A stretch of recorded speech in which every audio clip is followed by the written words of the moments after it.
Hem, Bonjour Isabelle, bonjour Bénédicte. Bonjour François. Bonjour ça François.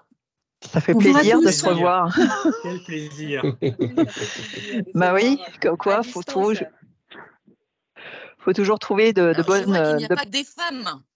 ah non, Il n'y a non, pas que non, des non, femmes, en effet. non, tout ce qu'on organise, à l'échelle, de l'ERGXL inclut absolument l'ensemble, des collaborateurs de la corporation française, hein, puisque, notre ambition, c'est que tout le monde, puisse œuvrer à cette cause d'égalité, que ce soit d'ailleurs c'est dans les 2 sens, hein, il peut y avoir aussi du sexisme envers des hommes, il peut aussi y avoir du harcèlement envers des hommes, donc voilà, il y a Bruno qui hoche. Je sais pas comment le prendre, je te harcèle.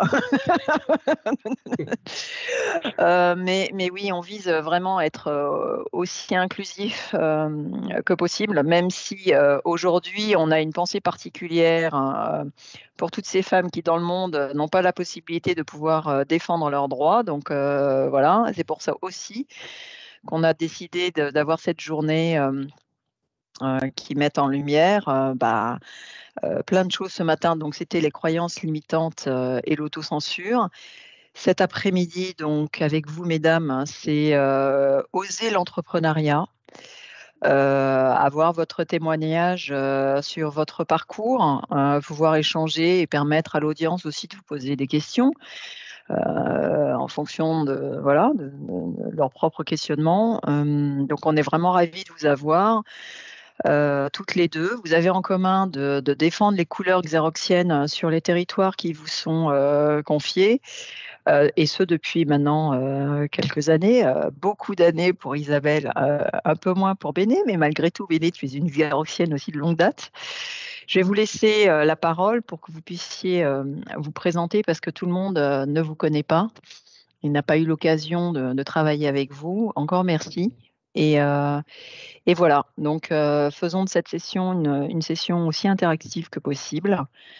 Donc qui veut, se présenter? La première. Qui ouvre le bal, hein? Alors, Je vais y aller vas-y, alors. Isabelle, oui. Allez, on va les couleurs et le soleil. Les couleurs et le soleil. Bon. En tout cas, merci Isabelle hein, d'avoir pensé à moi. Je suis très, très, très touchée. Écoute, beaucoup d'entre vous me connaissent, hein, c'est vrai que ça fait un moment que je suis, voilà, dans le réseau. J'ai 57 ans, je suis martiniquaise, et plutôt bien dans mes baskets, si je peux mettre ce petit commentaire, ce petit clin d'œil, voilà. J'ai 2 enfants, 32 ans et 22 ans. Alors mon parcours, j'ai fait une école de commerce, à Bordeaux et j'ai intégré, l'équipe dirigeante du groupe LA sur le marché des Antilles-Guyane, il y a une trentaine d'années. J'ai tr dans les vers les années 2000, j'ai pris la responsabilité du pôle B2B du groupe, puisque nous sommes, donc le groupe est là, c'est les librairies antillaises, pour ceux qui ne connaissent pas, donc dans le secteur de la culture, du loisir, éducation, mais aussi, prestations, de services auprès en B2B, auprès des entreprises et concessionnaire Xerox depuis le début quasiment, depuis les années, 85. Heu, voilà et donc nous sommes passés récemment, dans le giron sur la partie, distribution, de Cultura, depuis 2 ans. Voilà, le groupe, dans sa globalité pardon, je vais mettre, ici silence et rejeter. Dans sa globalité, 50 millions d'euros de chiffre d'affaires, c'est 200 salariés, Antilles-Guyane. La partie B2B que je dirige, donc la bureautique solutions, Antilles-Guyane, c'est une cinquantaine de collaborateurs et 17 millions d'euros de chiffre d'affaires. Voilà ce que je peux dire pour me présenter. Et Béné? Alors, je pense que je connais beaucoup de monde, du moins toutes les personnes que je vois à l'écran, je les connais. Voilà, moi, je suis Bénédicte, je suis rentrée chez Xerox en 95. Je suis, on va dire, un bébé Xerox puisque ça a été mon premier métier. Et je suis toujours, voilà, concessionnaire Xerox aujourd'hui, après, quasiment, 30 ans. Donc j'ai fait plein de métiers chez Xerox. J'ai été commerciale, j'ai été chef des ventes, j'ai fait du marketing, je me suis occupée du réseau concessionnaire. Voilà, j'ai quitté Xerox, puisqu'en 2011, j'ai été maman. Donc je suis maman d'un petit gamin et je crois qu'il avait 5 ans quand un soir, il m'a appelé papa. Il m'a appelé papa parce que je prenais le 5h20 pour aller à Paris, tous les lundis matins.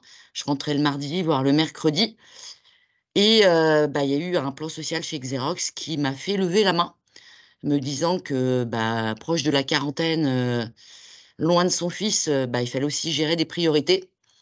Voilà, j'étais censée partir quand j'ai quitté Xerox pour faire de l'immobilier et le hasard de la vie, au bout d'un mois de mon départ, j'ai croisé Omalini, l'ancien concessionnaire, qui m'a dit: «Je suis vendeur». Donc je suis restée quelque part malgré moi, puisque j'ai eu l'opportunité au bon moment quelque part, d'avoir le concessionnaire local, qui était en train de vendre. Voilà. Et pourquoi j'ai appris la concession? C'est que, ce que je disais encore ce midi, alors j'ai l'avantage, c'est que c'est la journée de la femme et j'ai eu 49 ans aujourd'hui. Donc voilà, donc c'était sympa. On a fait un pot avec tous les collaborateurs, ce midi et ce que je pense de moi, ce que les collaborateurs pensent de moi, c'est que quand on est chef d'entreprise, hein, il y a 2 raisons principales. C'est que moi, à la base, j'aime les hommes et j'aime les femmes, donc j'aime manager des équipes. Ce qui est hyper important, qu'on soit un homme ou une femme, quand on manage des équipes, qu'on soit entrepreneur ou autre, c'est d'aimer, d'écouter les gens, qui nous entourent. Et le deuxième point qui est important, puisque je reviens de clientèle, c'est d'aimer ses clients et de les écouter. Voilà, et je pense que quand on aime ses collaborateurs et qu'on aime ses clients, quelque part, nos boîtes, elles vont bien, c'est qu'on a compris, tout le sens. Et après, vous allez nous poser toutes les questions, mais qu'on soit un homme ou qu'on soit une femme, l'entrepreneuriat, c'est d'aimer les gens qui nous entourent et d'aimer, les clients, puisque forcément, quand on est une concession Xerox, on est forcément, obligé quelque part d'aimer ses clients et les aimer, c'est les écouter, les satisfaire et faire en sorte que globalement, la relation, elle soit irréprochable. Et quand c'est Aimer irréprochable, les clients restent avec nous. aimer la liberté aussi. Tu nous avais parlé de ça, Ouais, et la Bah, liberté. c'est un grand frein, la liberté, parce qu'on peut se dire, aimer ses clients, aimer ses collaborateurs, ce sont des choses qu'on peut, faire dans un cadre, de salariat. Quand tu es manager, Xerox, c'est parce que déjà tu as cette fibre humaine, mais vous avez franchi un cap supplémentaire, dans l'entrepreneuriat qui est pas, si commun. Alors je vais mettre un poncif, souvent, les femmes se fixent une barrière qui est celle-là justement, et vous, vous ne l'avez pas. C'est ça aussi qui est intéressant. Tu es allé chercher autre chose, aussi, en acceptant de devenir, chef d'entreprise, Béné?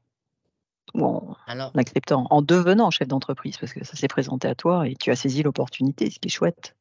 voilà, après, parce que le sujet aujourd'hui, forcément, c'est la journée de la femme. Moi, j'ai un état d'esprit, au quotidien, c'est de me dire: «Il y a pas de sujet, qu'on soit un homme ou qu'on soit une femme, si on a envie d'entreprendre, c'est pas une histoire, quelque part de sexe, hein. Un homme, une femme peut réussir de la même manière. Malheureusement, la vie au quotidien fait que certaines femmes ne vont pas oser Mmh. entreprendre, alors qu'elles ont les mêmes capacités qu'un homme et c'est juste vraiment, je pense et je laisserai après la parole à Isabelle, c'est notre volonté de se dire, quelque part aujourd'hui on est tous égaux, hein. Faut juste se dire qu'un homme et une femme, il y a vraiment l'égalité, surtout en ce moment. Même si je mets un bémol et je vais le dire parce que j'ai vécu aussi, une expérience Xerox très lointaine, mais je n'ai jamais supporté chez Xerox qu'on mette des quotas. C'est pas Mmh. parce qu'on est une femme et qu'il y a pas assez de femmes qu'il faut faire monter les femmes. C'est le danger aussi de hommes et femmes dans une entreprise. Voilà. Si c'est l'homme qui doit prendre le poste, qu'il le prenne. Il faut pas aussi favoriser trop les femmes. Ça peut être aussi le sujet qui peut être dangereux aujourd'hui. Alors je parle pas de Xerox, mais dans toutes les structures. Voilà. La femme doit se dire, si elle doit avoir le job et si elle a envie et si elle a les compétences et la motivation, elle peut y arriver autant qu'un homme. Voilà. Et le danger, c'est de se dire, bon, on met trop de quotas parce que du coup, on arrive à avoir des images qui sont pas forcément les bonnes images. Mais pour moi, une femme, si elle a envie d'oser l'entrepreneuriat, si elle a envie de liberté, si elle a envie de manager, c'est pas une histoire d'homme et de femme. Je vais laisser la parole à Isabelle. Non, mais je suis d'accord avec ce que tu dis. C'est sûr que je suis aussi embarrassée sur cette approche par quota. Mais quand même, il ne faut pas se voiler la face sur le fait qu'il y a une réalité. La réalité, c'est qu'on est extrêmement minoritaire dans tout ce qui est, dans tout ce qui est poste dirigeant, que ce soit en politique, que ce soit dans les Ouais. différents domaines. Donc, il y a quand même une réalité et c'est bien de, quelque part, je pense, de À donner un peu reconnaître. plus, de faire un peu le focus, de le reconnaître, de reconnaître qu'il y a des difficultés. Après, je suis complètement d'accord avec ce que tu dis, Bénédicte, sur effectivement l'égalité homme-femme. Moi, personnellement, effectivement, je ne me suis jamais fixé de barrière, en fait, en tout. Peut-être que la vie m'en a fixé. Bon, on parlait de parcours tout à l'heure. Quand j'étais toute jeune, j'avais envie de faire des études, un cursus technologique. C'est ça qui me faisait envie. Alors, bon, j'étais plutôt généraliste, mais j'avais envie de ça. Eh bien, la famille, les profs, les parents se sont ligués pour me dire non, non, non, il ne faut surtout pas faire ça, il faut que tu fasses filière C, après, bon, voilà, les grandes écoles, les machins, etc. Et donc, bon, j'étais toute jeune, donc c'est peut-être par exemple, un frein qui me revient. Donc, en fait, la société nous façonne dans un certain sens, mais je pense qu'effectivement, il y a d'autres aspects qui sont le fait d'abord de ne pas se mettre les boulets au pied, et puis aussi, puisque ça faisait partie un petit peu des points qu'on avait évoqués ensemble, c'est les rencontres, c'est la confiance que d'autres personnes ont pu mettre en soi aussi, qui ont peut-être aussi un peu facilité quelque part mon parcours, le soutien que j'ai pu avoir, et je ne suis pas tombée face à un bourreau, face à euh, des gens qui m'ont volontairement mis sous cloche. Donc, j'ai pas. Bon. Donc, oui, je crois qu'il faut avoir envie, oser, en effet. C'est simplement se fixer un objectif, d'aller dans une direction, se donner les moyens de le faire. Et surtout, être capable de se relever après un échec. Ça aussi, c'est une qualité que je pense quelque part aussi avoir, qui fait qu'on ne se laisse pas encombrer des croyances, de l'ignorance, parce que souvent c'est de l'ignorance, c'est de la bêtise des gens qui nous entourent, justement avec ces espèces de croyances-là qui veulent vous mettre dans des carcans. Je me souviens que tu avais partagé, excuse-moi, un Oui, je t'en moment prie. où tu avais dû être patiente parce que, notamment au moment de la venue de ton premier enfant, puis du Ouais. deuxième, il y avait eu un moment où, très concrètement, il y a eu un plateau dans Bien ta sûr, carrière bien et que le sûr. Bon, temps et ta patience et le fait que tu n'aies pas été, on va dire, en colère par rapport à cette situation a fait que tu as finalement pu aussi, malgré tout, montrer que, ben, je suis là et regardez-moi tel que je suis. oui, quelque part, il faut de la patience dans sa stratégie de vie. Mmh. Effectivement, bon, mes maternités, ça a été les moments peut-être un peu délicats. D'abord, c'était des maternités qui étaient voulues. Donc, il y avait ce côté volontaire et prise en main de ma vie. Et l'annonce de cette maternité, il y a eu quelques effets un petit peu sur ma carrière à ce moment-là, mais c'est vrai que je n'en ai jamais pris ombrage. Et probablement que cette difficulté-là, encore une fois, avec beaucoup d'humilité, hein, Mmh. m'a probablement galvanisée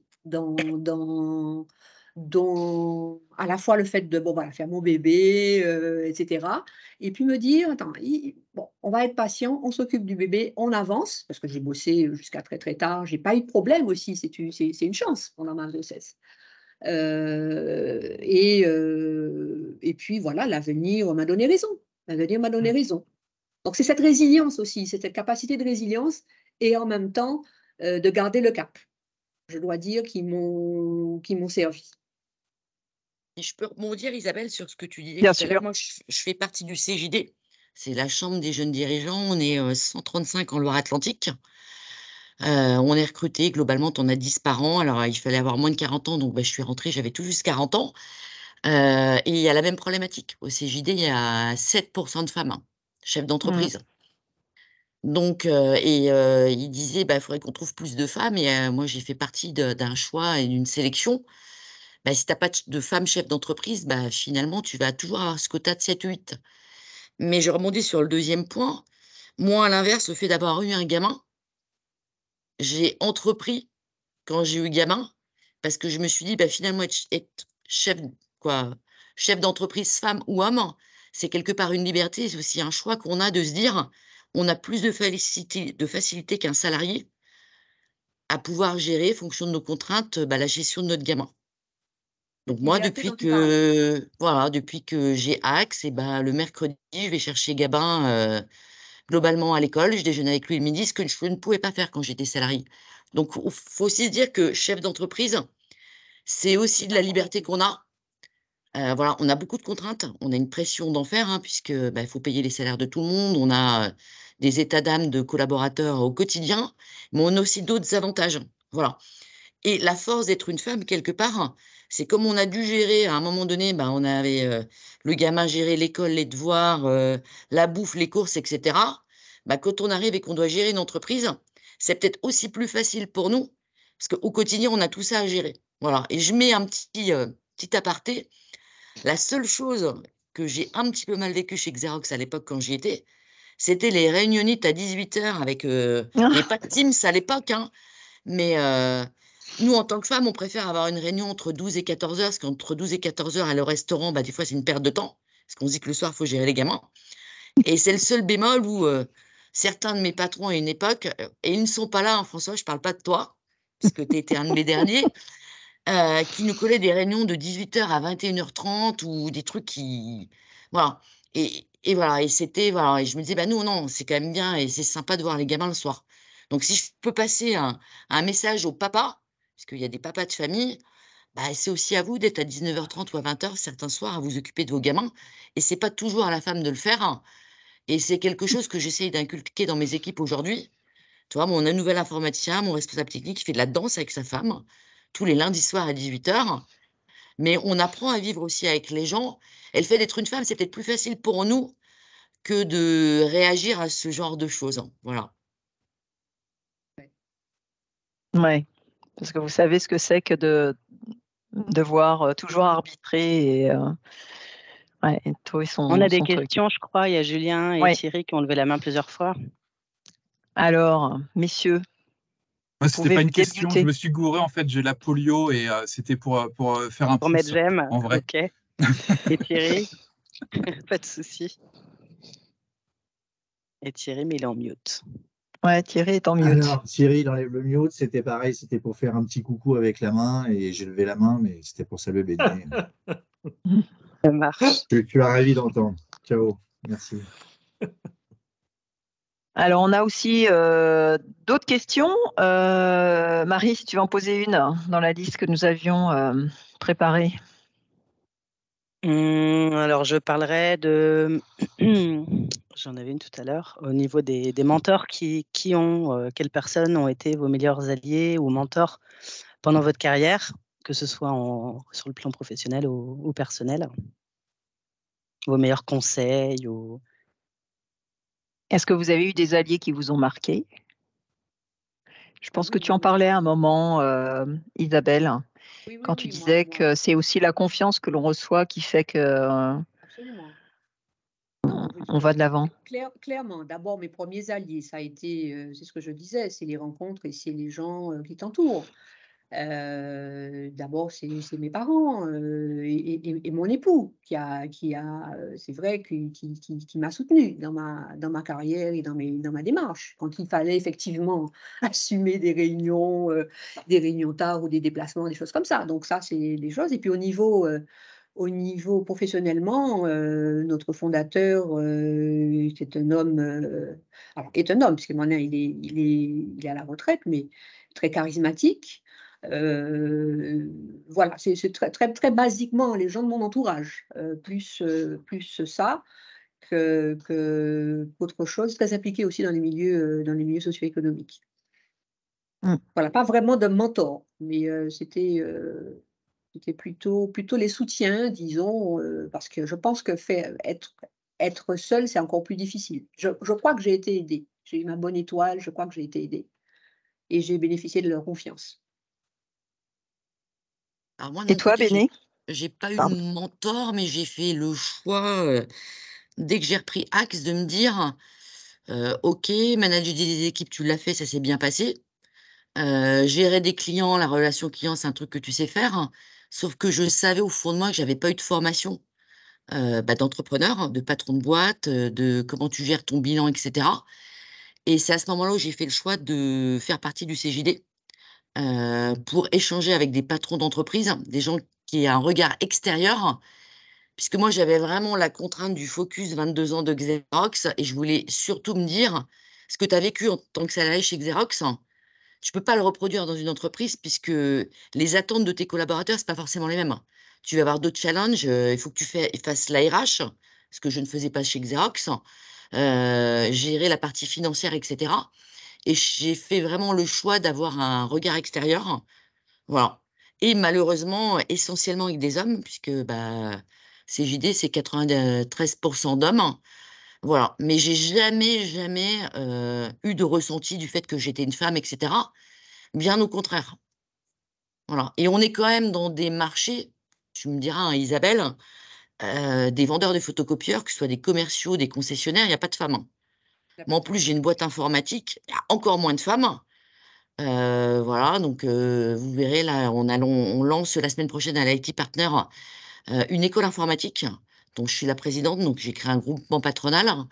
Voilà, et tous me disent: «Ah putain, c'est sympa que ce soit une femme et cetera», et on est vraiment dans des métiers un peu atypiques et c'est dommage qu'il y ait pas, plus de femmes, de commerciales, 2 LE, voilà, et j'ai envie de vous dire malheureusement, il y a pas que chez Xerox, hein. Des commerciales femmes, quels que soient les métiers, il n'y en a plus. Mais il y a particulièrement le focus du fait que tu sois une femme, ce qui te met aussi une pression. C'est Est-ce pas que tu as faux. pas des fois ce sentiment-là, tu pas droit à l'erreur? Des fois, c'est un peu, Waouh! donc ça te met un peu la pression aussi. Tu as peut-être moins ce droit à l'erreur, si je Ah moi pouvais dire ça. je l'ai jamais ressenti. Mais après attention, hein, moi je suis un peu un garçon manqué, donc je suis peut-être un peu atypique, mais bon, tout le monde m'a connue j'étais plutôt, le mec de l'équipe que la femme de l'équipe, donc non, je me suis moi personnellement jamais mis la pression. Mais je pense effectivement que certaines femmes, parce que ce sont des femmes, peuvent se mettre une pression.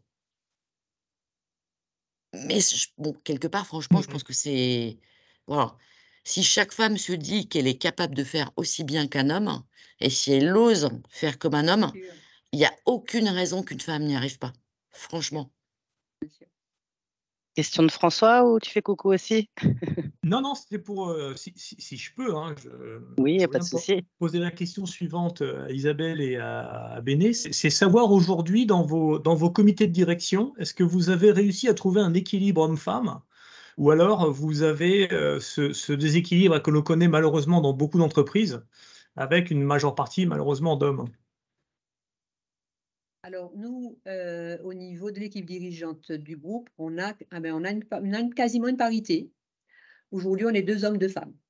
Donc c'est assez exceptionnel, surtout chez nous. Et au niveau du pôle que je dirige, je suis la seule femme de l'équipe dirigeante. Donc je n'ai que des hommes autour de moi. Pour les raisons qu'évoque Bénédicte, c'est effectivement, c'est pas des domaines qui attirent beaucoup les femmes. Et Et donc moi, on Mmh. n'a je pas Un de manque de quota, on n'a pas de vivier. machin, c'est au ouais, fil des rencontres. mmh, Pardon. Mmh. moi, c'est vraiment, à part, moi, c'est que des hommes, hein. Mais parce que mon DAF est un homme, sur l'informatique, c'est des hommes, mes 2 chefs des ventes, sur la partie Xerox, ce sont des hommes. Voilà, mais c'est parce que la vie est ainsi faite et que j'ai jamais réussi à trouver de manager femme. Voilà, c'est ça. C'est ça le Et problème. pourtant, quand on recrute, quand on recherche, etc., il n'y a pas, on ne met vraiment pas de focus, hein. C'est C'est pour voilà. ça qu'il y a ce travail à faire, malgré tout, pour précisément, démocratiser ou comment dire, enfin, disons Donner l'envie. Mmh. ces fonctions de responsabilité. Il y a des tas d'avantages, enfin, de satisfaction qu'on en retire. Le plaisir, voilà, de la liberté, ce qu'on évoquait tout à l'heure, d'être décideur, de s'entourer, de choisir ce qu'on veut faire, comment on veut s'organiser, comment on veut planifier, les temps d'échange, pour, marier la vie personnelle et la vie familiale. Peut-être qu'on a peut-être cette hyper conscience et puis, au-delà de ça, c'est, bon, on revient sur les choses basiques, qui est de se dire que, il y a pas de raison, il y a vraiment pas de raison. Il y a vraiment pas de raison qu'une femme ne se lance pas. Au contraire, c'est un vrai alors plaisir, il n'y a pas que des moments, de joie. On est dans des métiers difficiles, il y a des décisions difficiles, il y a des rapports humains, des tensions, hein, on le sait bien, mais pas plus qu'un autre, et globalement, c'est un métier, et une carrière que j'aime et que j'invite au contraire, précisément, d'autres femmes à y aller, à se lancer. C'est un épanouissement, vraiment un épanouissement personnel, important. Ah, si je peux mettre un petit bémol quand même, j'ai quand même vécu depuis que j'ai racheté en fin 2017, surtout sur la partie informatique, le regard de certains hommes se dire: «L'autre, elle a une boîte informatique». Voilà, et il y a certaines personnalités d'hommes qui ne comprenaient pas qu'une femme puisse être patronne de boîte. Ça, c'est certain, mais on en a partout, hein, des machos et je pense que c'est au quotidien. On a partout. L'inverse est vrai aussi. J'ai aussi vécu des problématiques avec des patronnes de boîte parce que de femme à femme, il y a certaines femmes qui ont du mal à traiter aussi avec une autre femme dirigeante. Mmh. Heu, donc on vit un petit peu les 2, mais j'ai envie de dire quand on est une femme et qu'à un moment donné, quand on fait de l'informatique et que j'expliquais au patron de la boîte que moi je faisais du monitoring et que j'allais lui monitorer ses serveurs, sa RGPD, tout son bazar, comme dans le ventre de sa femme quand il l'a accouchée, à la fin, quand le mec il rigole et qu'il te fait confiance et que tu signes le contrat, et ben là, tu prends un super plaisir de te dire: «Bon finalement, voilà, c'est quand même sympa et un homme aurait pas pu se permettre de le faire». Donc on a aussi des côtés sympas et c'est l'avantage d'être une femme. Ça peut être le regard des hommes de se dire: «Putain, ben il y en a tellement peu qui sont, chefs d'entreprise», que du coup ça peut jouer et honnêtement, on a gagné certains deals avec mes collaborateurs parce que je suis une femme et au quotidien, mes vendeurs, mes alternants, ils ont une plaquette avec, bah, la photo de chaque personne de l'entreprise et tous mes collaborateurs, tous mes commerciaux, ils sont fiers d'expliquer. En plus, vous savez, hein, notre patronne, c'est une femme. Donc ça a quand même quelques avantages, voilà, et c'est quand même sympa quand les commerciaux le mettent en avant parce que dans certains deals, ça peut jouer, et c'est sympa. Voilà. Alors on a des questions dans le chat, il y en a une, question toute bête d'Étienne, de Julien, pardon. Comment est-ce que vous gérez les machos justement?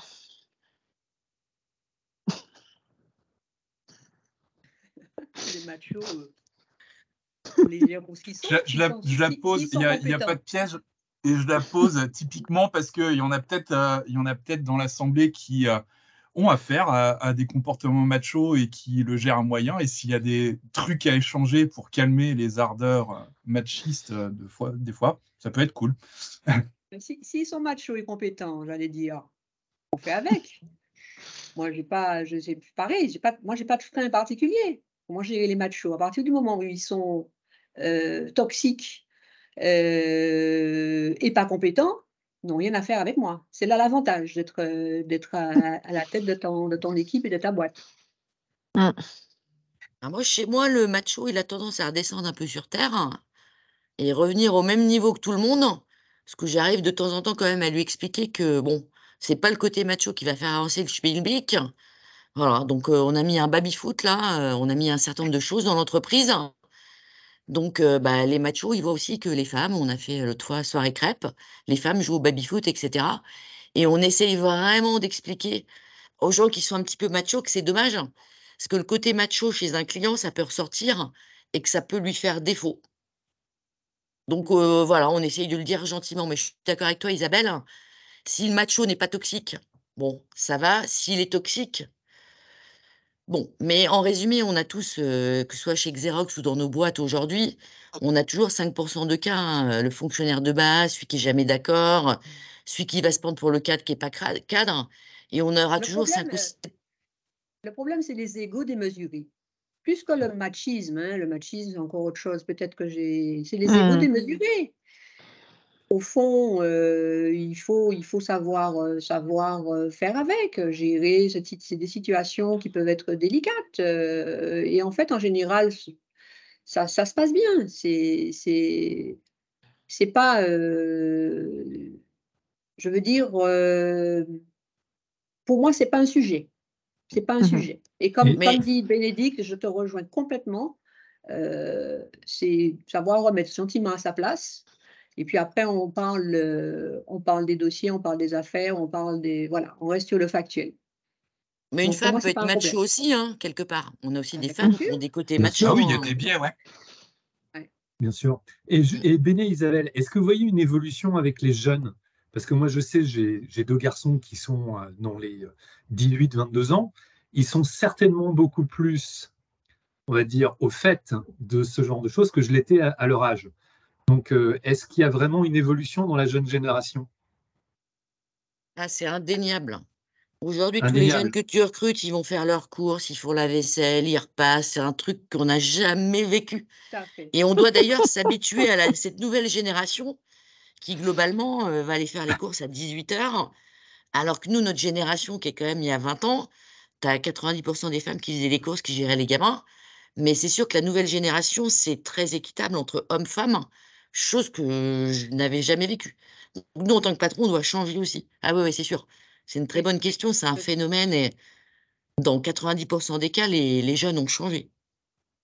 Ouais. C'est évident. je suis d'accord avec ta vision. Ouais, ouais. Mon fils a 22 ans, il fait la cuisine. Enfin bon, c'est Ouais. impressionnant. Mm, Et Et il est très masculin en même temps. Donc, non, non, c'est indéniable. mm. ça vient aussi de l'éducation des mères, hein. Bah oui, c'est bien. Et il y a Antoine qui continuait justement sur ta question, Bruno, qui demandait comment vous gérez des cas spécifiques d'égalité salariale homme-femme. Est-ce que vous y prêtez une attention particulière? Est-ce que vous essayez vraiment d'être équitable? Écoute, à notre échelle, bien évidemment, c'est notre DRH qui s'en occupe, pour tout le groupe. Donc, c'est des choses qu'on essaie de gérer au mieux, hein. On est sur du factuel. Après, c'est difficile de comparer d'une entreprise à l'autre, et puis de trouver la frontière entre, la compétence, l'assiduité, le machin, qui fait que donc l'égalité homme-femme, c'est une obligation de toute manière. Donc, pour moi, ce n'est pas non plus un sujet. C'est vraiment pas un sujet. C'est quelque chose qu'il faut travailler et qu'il faut défendre. Je vais poser la question différemment. Est-ce qu'en fait, pour un poste équivalent, vous assistez à des prétentions différentes de la part des hommes et des femmes? Ah! Ah oui, Intéressant. tu as beaucoup de femmes qui vont te demander un salaire moins important qu'un homme, à même niveau, à même compétence. Parce qu'une femme, comme elle a toujours, alors pas dans tous les cas, mais une femme a peut-être tendance à un peu se rabaisser, et cetera, elle va moins oser demander qu'un homme. C'est pas pour autant que quand à un moment donné on dit: «Ce job-là, c'est un job qui vaut tant, 30 kilos, 40 kilos», que si on recrute une femme, on va pas lui proposer le même salaire, hein, puisqu'on sait que c'est le Mmh. salaire qui est de base. Mais effectivement, dans certains cas, on a des femmes qui vont accepter beaucoup moins parce que c'est une femme. Comme moi, je l'ai vécu dans 2-3 cas depuis que j'ai racheté. Bah, je suis pas surpris, hein, parce que ça rejoint les discussions qu'on avait ce matin, hein, sur, Oui. l'autocensure et le positionnement, des femmes, hein, clairement. Mais pourtant, moi, je ne fais pas, parce que tu es un homme, tu gagnes plus qu'une femme, chacun, est sur le même, Non mais pied d'égalité. Bien sûr, c'est pour ça que je parlais de la prétention des personnes. C'est-à-dire Oui, que la façon dont ils se perçoivent, en fait, simplement. c'est exactement ça. OK, merci.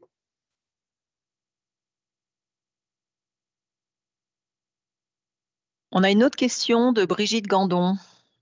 Comment ressentez-vous la place d'une femme manager en France par rapport à celle qu'elle occupe dans les autres pays européens? Ça, je ne sais pas si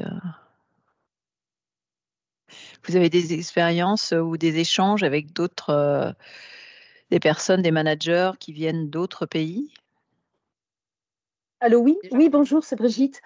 Non, en Oui, fait, je posais cette question parce que je me demande si, alors, ça dépend quel pays européen, bien sûr, si, par exemple, je pense plus au nord de l'Europe, la place de la femme manager est beaucoup plus intégrée dans les mentalités qu'en France. Comment se positionne en fait la France par rapport à... J'imagine que si on va vers le sud de l'Europe, vers les pays, je pense à latin. l'Espagne ou le Portugal, voilà, la place n'est pas tout à fait la même. Et je me demandais, en France, comment elle était placée. Est-ce qu'elle est entre les deux ou est-ce qu'elle rejoint plus le nord de l'Europe ou... Parce que dans le nord de l'Europe, je pense qu'elles ont plus des postes de responsabilité. C'est par rapport à ça que je me posais la question. Comment on est situé en France? Alors Si vous moi avez une je vais idée comme... répondre, je vais répondre à la question, je ne connais pas du tout la réponse. Ma seule vision D'accord. extérieure quand je discute avec des femmes chefs d'entreprise dans d'autres pays et ce qu'on voit, c'est qu'en France, on a quand même une culture du travail très tard le soir, ce Oui, qu'on n'a pas en Angleterre, ce qu'on n'a pas aux États-Unis. Donc on C'est a vrai. aussi dans certains pays 17h30 tout le monde est rentré chez lui. Nous en France, on a encore cette culture, faut travailler tard le soir, on voit à Paris, les gens commencent à 10h et cetera et c'est peut-être aussi cette culture et cette image qui fait que dans certains pays, comme c'est plutôt cadré dans des horaires, plus stricts où globalement 17h30, Mmh. 18h, tout est terminé, ça facilite peut-être aussi le fait que des femmes postulent à des jobs de manager et cetera. d'accord. C'est la seule réponse que je pourrais donner de ma Mmh. vision, mais après il faudrait regarder des études et des, je sais pas si Oui, oui, Isabelle, bien tu as le sûr, même oui. cas? Bah, écoute, tu as tout à fait raison du pourquoi.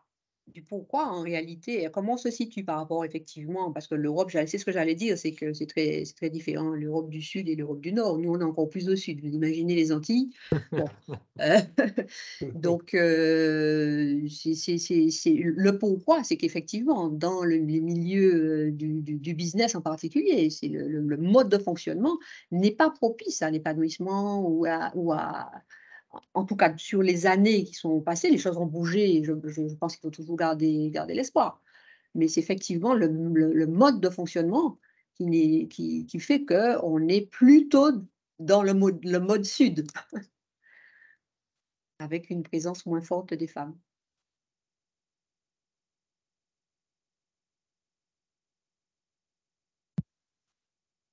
Ah, On peut, Céline a un commentaire.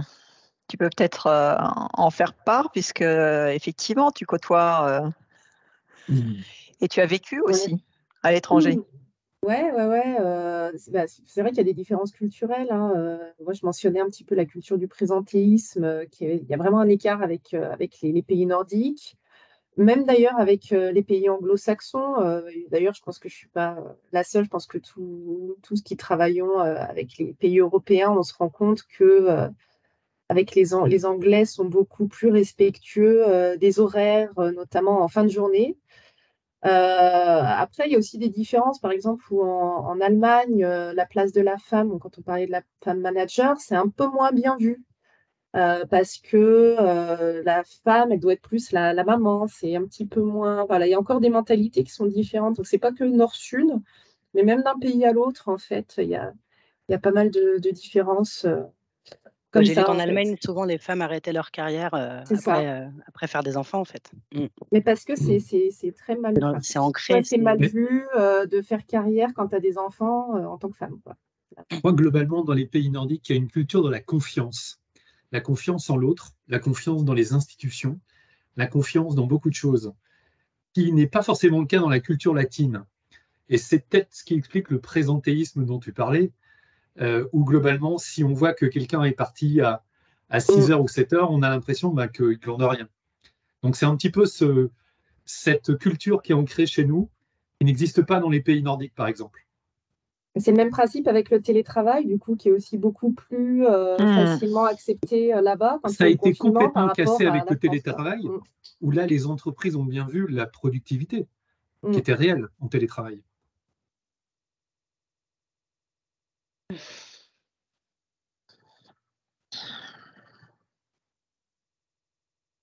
Ah, en Allemagne, j'ai été réprimandée d'avoir quitté le travail à 16h30 au lieu de 16h, nous dit Chanta. Bon exemple, bonne illustration. Bonne illustration. Pas en France, hein. Mm. À l'inverse. Ouais. Est-ce que nous avons d'autres questions pour Béné ou Isabelle? Soyez pas timide, sinon on va demander à François de clôturer la séance. Il y a combien de femmes et d'hommes dans cette assemblée Xerox aujourd'hui? Tiens. Ah, bonne question. On doit n'a être pas à peu compté près ça. moitié-moitié, hein, je regardais tout à Moitié-moitié? l'heure. Ouais, je Ouais. pense, pas loin. Oui, c'est ce qu'on observe. Oui, il y a beaucoup, oui. Moi, je Et mène moi, plus, l'image extérieure que j'ai de Xerox pour gérer quand même quelques grands comptes en Loire-Atlantique, c'est que moi, l'image extérieure, du moins quand je suis partie en Corse, que je vois aujourd'hui, c'est qu'il reste quand même beaucoup de femmes à la direction chez Xerox, hein. Donc ça a peut-être changé, mais par rapport à d'autres structures, tu vois, tu prends des Non, c'est Airbus, vrai. tu prends des, dans d'autres structures, c'est encore pire, hein. Dans certains métiers, ça peut être encore pire. C'est parce qu'elles sont résistantes, Béné. Qui c'est qui répond? C'est C'est Daniel? Daniel. Ah, je me doutais. C'est pas faux, c'est pas faux, c'est pas faux. Je pense qu'on a fait beaucoup de progrès ces dernières années. Quand on regarde notamment le SLT au niveau européen, enfin l'équipe de Jacques Edouard, il y a un vrai progrès. Nous ne sommes pas encore à la parité, mais je pense qu'on s'en rapproche. Après, si on redescend à niveau en dessous, si on prend le SLT France, là, on a encore un peu de travail à faire, parce que nous sommes à 30%. Donc, mesdames, appel à candidature, le cas échéant.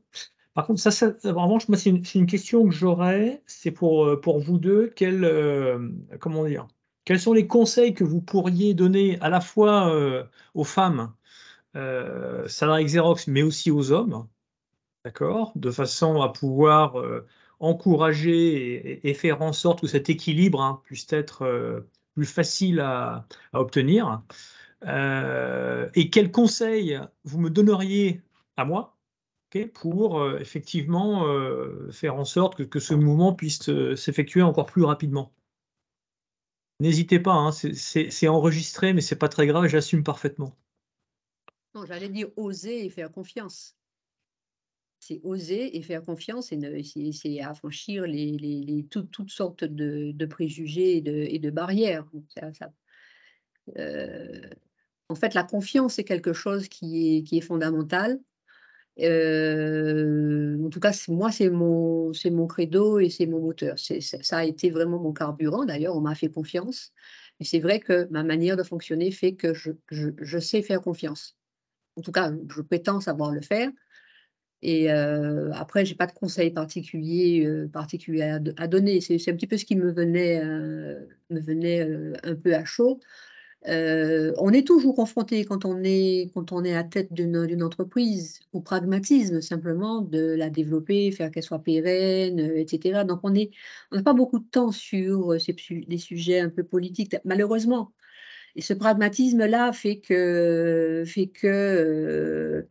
on ne va pas, moi, enfin, être acteur d'un changement radical. Par contre, il y a des signes, je pense qu'il y a des signes vraiment positifs quand on regarde nos enfants, quand on regarde les jeunes, ce qu'on disait tout à l'heure.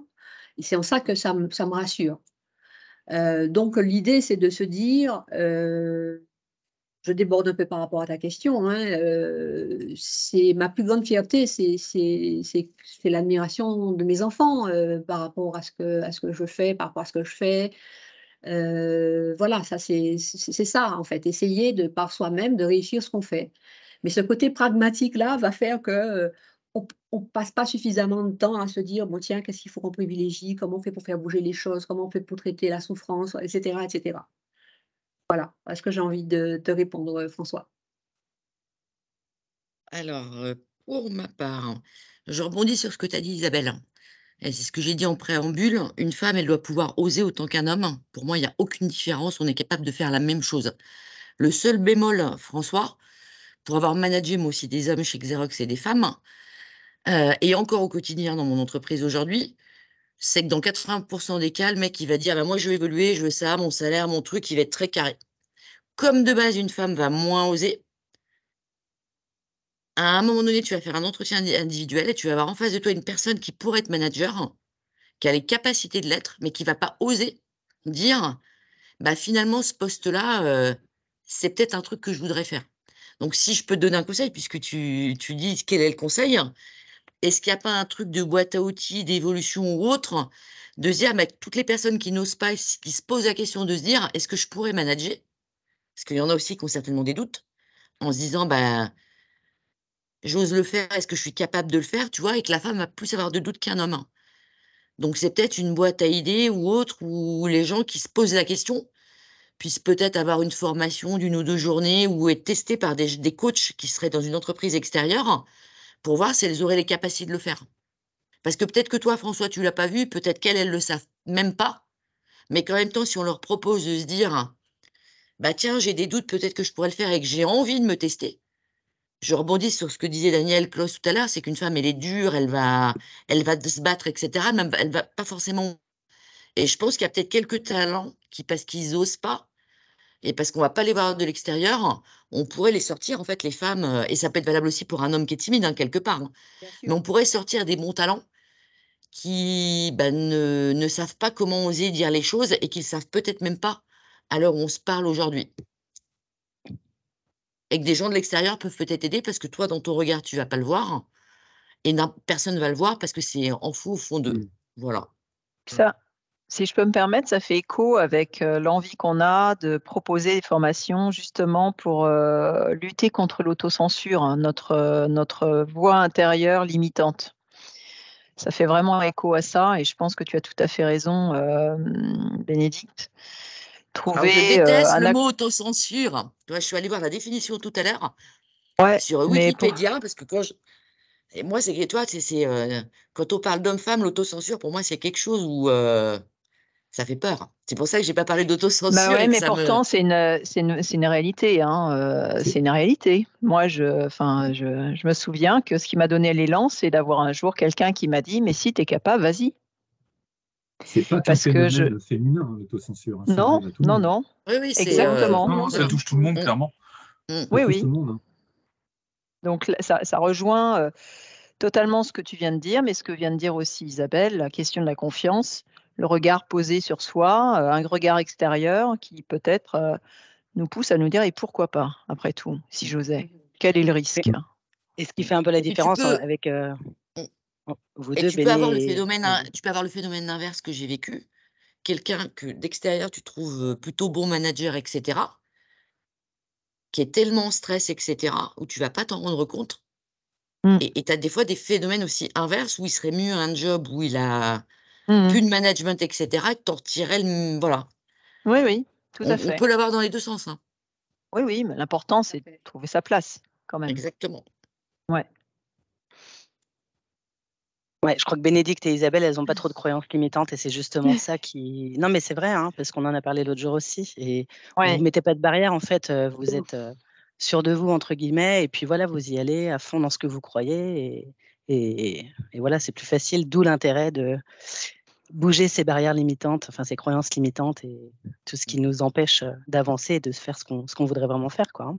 Chacune dans Il y a leur style, tu as absolument raison, Marie. ouais. Parce que ce qui est vrai, et c'est vraiment intéressant. Alors, je ne sais pas qui a fait le choix de, comment dire, de rassembler ce duo de choc, mais ce qui est vrai, c'est que ce sont enfin, deux femmes qui ont des parcours un petit peu différents, qui sont arrivés sur un métier commun, dans un timing aussi qui n'était pas exactement le même. Avec des qualités personnelles aussi différentes. On a une Isabelle qui est plutôt, entre guillemets, posée, réfléchie, mais on sait très bien que derrière, ça boue et quand ça avance, ça avance. Et puis de l'autre côté, on a plutôt une Bénédicte volcanique que rien n'arrête, que l'on connaît parfaitement bien. Et c'est ce qui a toujours fait son charme et qui le fait encore. Donc ce que tu dis, Marie, c'est parfaitement vrai. Ok, il faut que je conclue? Oui, c'est le moment, Ok. je pense. C'est Très le bien. moment, ouais.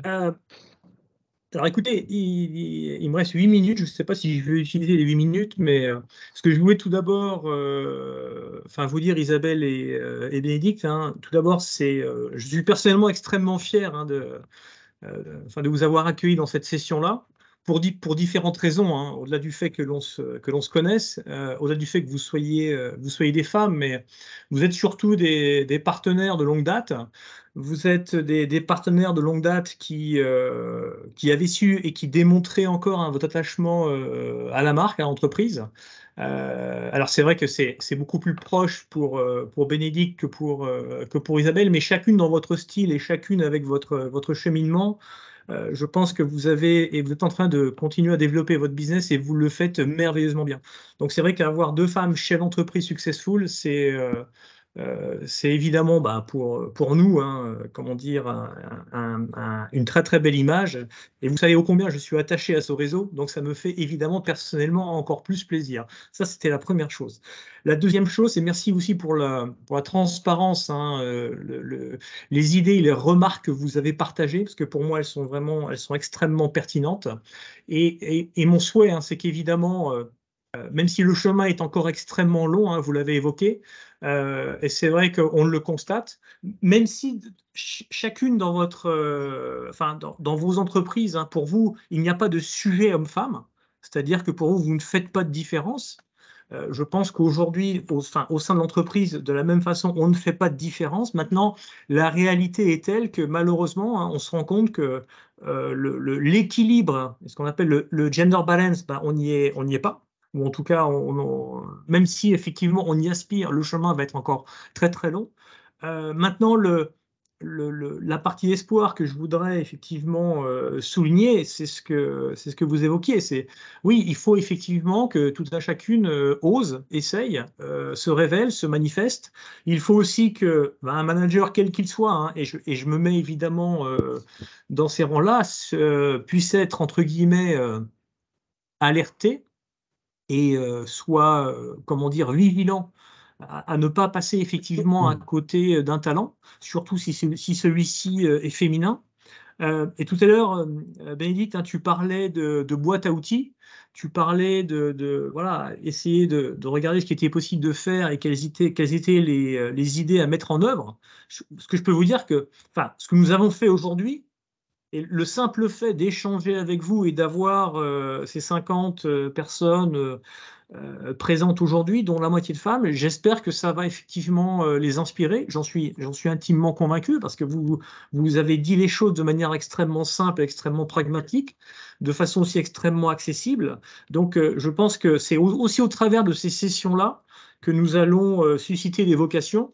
Et que je le souhaite et je l'appelle de mes voeux, nous serons en mesure effectivement de pouvoir compter sur un contingent encore plus important de femmes qui se manifesteront, qui se révéleront et qui, à un moment ou à un autre, pourront prendre des jobs à responsabilité. Parce que le vrai sujet n'est effectivement pas de savoir si elles peuvent le faire. On sait de toute façon qu'elles peuvent le faire. Après, c'est cette volonté qu'il faut aller chercher. Mais vous l'avez aussi touché du doigt, chacune à votre tour, c'est que le monde change.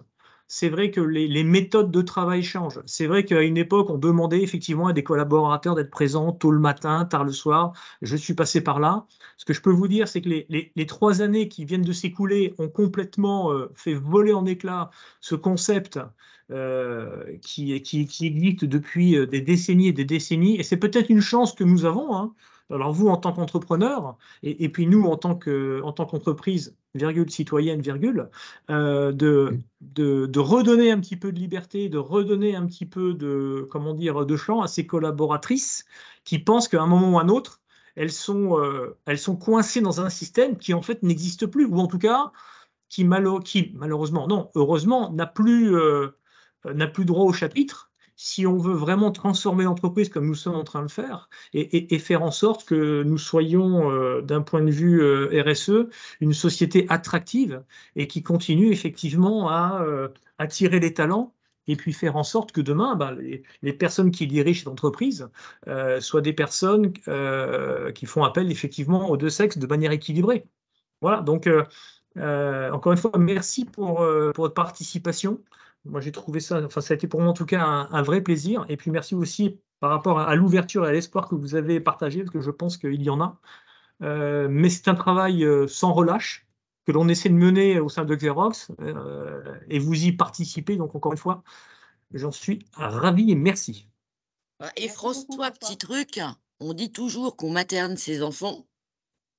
Mais dis-toi que moi, on m'a toujours appelé maman Béné et qu'en fait, materner une équipe, quand on est une femme, je le dis pour toutes les femmes qui sont là, quand on a materné des enfants, materner une équipe, c'est peut-être un peu plus facile que tout à l'heure, tu parlais de macho, d'hommes, etc. On a aussi des facultés qui sont plus innées que certains hommes. Ça, c'était juste pour le petit mot de la fin. Mais c'est important. Bien sûr, Voilà. mais j'en suis intimement convaincu. Et je ne te cache pas que, comment dire, materner un réseau, c'est aussi un vrai métier qui est passionnant. Exactement. OK. Eh ben, merci à toutes les deux. Merci vraiment pour la richesse des échanges. Merci à tous ceux qui se sont connectés. Je partagerai juste un truc en plus, c'est vous rappeler que devenez nos ambassadeurs. Hein. On a créé un SharePoint pour Xerox France. On a aussi créé une page LinkedIn. Je vous invite à les suivre et à vous connecter. On mettra tous les enregistrements des séances d'aujourd'hui sur le SharePoint. Voilà, donc pour ceux qui ont eu l'envie et la possibilité aussi, parce qu'un contexte de grève, c'est pas possible, c'est pas facile. Ce soir, il y a un spectacle pour certains d'entre vous, et puis aussi des places de ciné. Donc voilà, la journée continue. Merci à tous. Très très bonne soirée. Merci mesdames. Merci, et à bientôt. Au revoir. Merci à vous tous. Au revoir, merci beaucoup. Au revoir tout le monde. Encore joyeux anniversaire à Béné. Oui, bon anniversaire Béné. Et bon anniversaire. J'ai vu que Bertrand Dara qui est là, c'est son anniversaire aussi. Ouais. Ah, bon anniversaire Bertrand. Bon anniversaire Bertrand. Belle journée. Allez, bon anniversaire, Béné, et à bientôt Isabelle. Au revoir. Ciao. À très bientôt. Merci beaucoup. Au revoir. Au revoir à tous. Au revoir.